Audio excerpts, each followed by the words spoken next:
Peggy 16. Sega.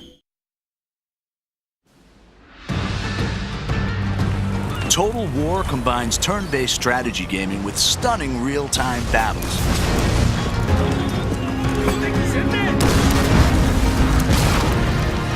Players take command of nations, armies, and generals as they battle for ultimate victory.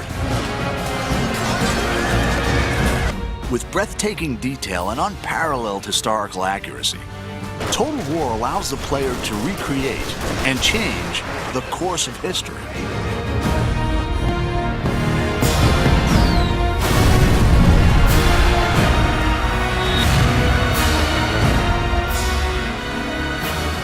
In 2011, the award-winning Shogun 2 offered new AI, streamlined controls, and a host of multiplayer features. In the Fall of the Samurai standalone expansion, the Creative Assembly have created the largest expansion pack ever for a Total War game. It's taken us into areas we've never been to before with Total War. It's getting closer and closer to the modern era. I think it's exciting because it's the latest any Total War game has ever been to the modern day, the closest any Total War game has been to the modern day.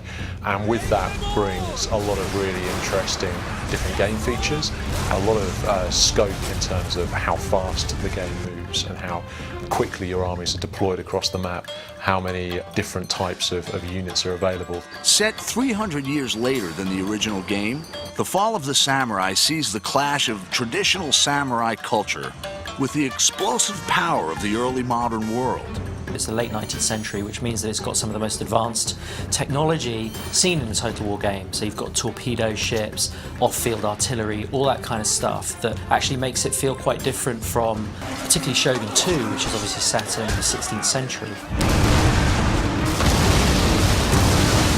This industrial age is the most recent period ever covered in a Total War game, offering new game mechanics to please and challenge fans. I mean, Japan actually started to build railways in this period or slightly afterwards.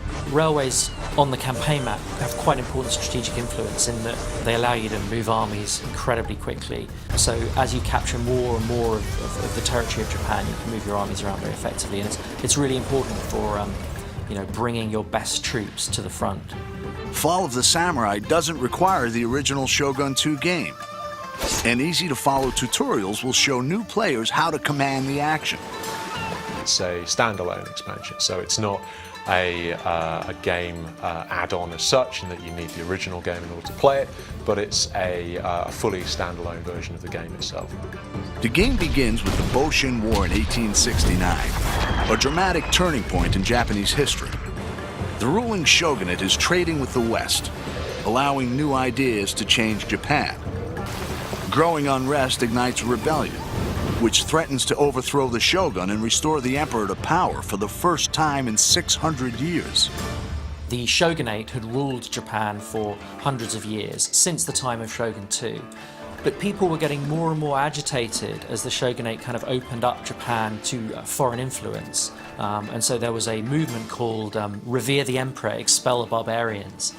And it eventually sort of boiled up into full-blown rebellion where whole domains rise up and try and overthrow the shogunate. The player chooses a clan and decides whether to remain loyal to the shogun or to fight for the emperor. Every clan has their own unique strengths and challenges, civilian, diplomatic, or military. Each faction within an allegiance has its own clan trait, which gives it a very specific play style. Like you might have one who is more open to modernization or trade, in which case they'll have access to cheaper modern units, more money from trade with Western powers, or you may have some who are just the opposite. In the next trailer, we'll find out how the campaign and the real-time battles have been reimagined and redefined.